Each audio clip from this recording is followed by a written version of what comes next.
The shiny parts is where it was rubbing up against the housing. Okay, this is the housing,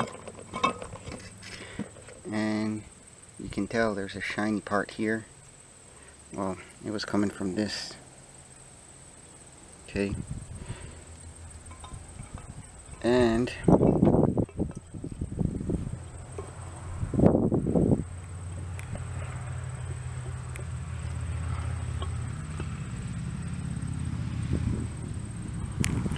so I've cleaned off the surface with the putty knife, and it's not rust pitting, but there might be cavitation going on there, I don't know. Okay, so basically this is, hopefully this will produce a seal around here. Have to hit it with a sandpaper. And I cleaned off the back of the housing that seals up against the engine. The only thing I see is this might cause me some problem, a little bit of paint. This is all cleaned out, at least to a sealable surface. These are original factory numbers, right? E6NN8505BA. There's a HE2 underneath there, but I don't know. It's not resin like these letters here. Might be a sand casting defect or something. But this is the original housing. For whoever's going to be doing the same job over again, this housing, this new housing, is slightly thicker than the old one, which makes the bolts shorter. I don't know what's going to happen. There's only like 4 to 5 threads grabbing on there. I'm going to try it anyways. Well, the job wouldn't be complete if I didn't change that thermostat, right? Might as well since I'm there. And it comes from the factory with an 82. It says 82 there. Okay. And this is an 82. And it's stamped on there.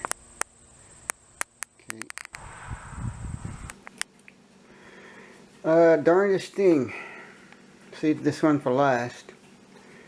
These are large eggs right here, and I've got a chicken laying doubles, twins. Every second day she lays twins, big ones, really big ones. There are 2 yolks in there. Well, I'll be darned, I never thought chickens could have twins. Well, I've got it all back together.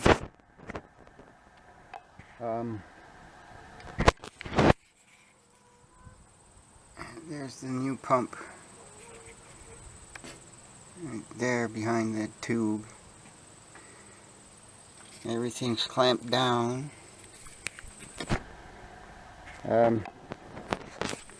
I started it up again. Yeah, so I've completed the tractor for the pump. Okay. A few things that you should know about it. The 3930, if you get just the pump without the housing, okay, you have to unseal the housing and put the new pump on the housing and then reinstall the housing and pump as an assembly onto the engine. That pump, that new manufactured pump, might not be the same as the old one, especially when it comes to the bolt holes.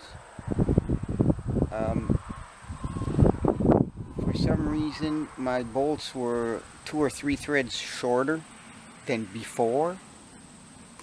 Okay. Yeah, so you might have to take your pump and get the cat machines so you have the proper length or amount of thread engagement. Okay, so that would mean the surface where the pulley is put that in a CNC or a vertical mill and take an end mill and take around 2 or 3 millimeters off of the where the bolt holes are and create new flat surfaces for it. That's a good idea, because I put it together with the way it was, but those things are hanging on by 4 or maybe 5 treads at the most.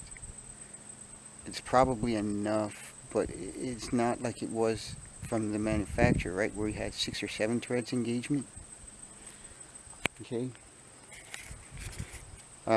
I'm just going to keep an eye on it for a while to see if it leaks again. Always check your radiator cap. I noticed that my cap, there's a tear in it. I'm probably going to have to replace that too. Okay. It's always a good idea to actually pressure test your work. 15 pounds.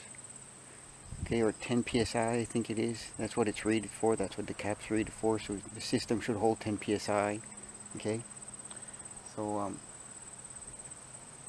basically, that's how you change a water pump on a 3930 Ford 1992. This is a 4-wheel drive shuttle shift version. Even if it's a 2-wheel drive, the pump's the same.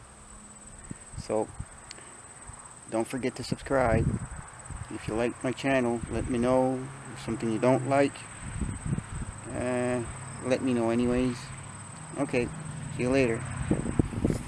On the tip of my major finger there, the one that's wiggling around, the rubber's torn on that cap.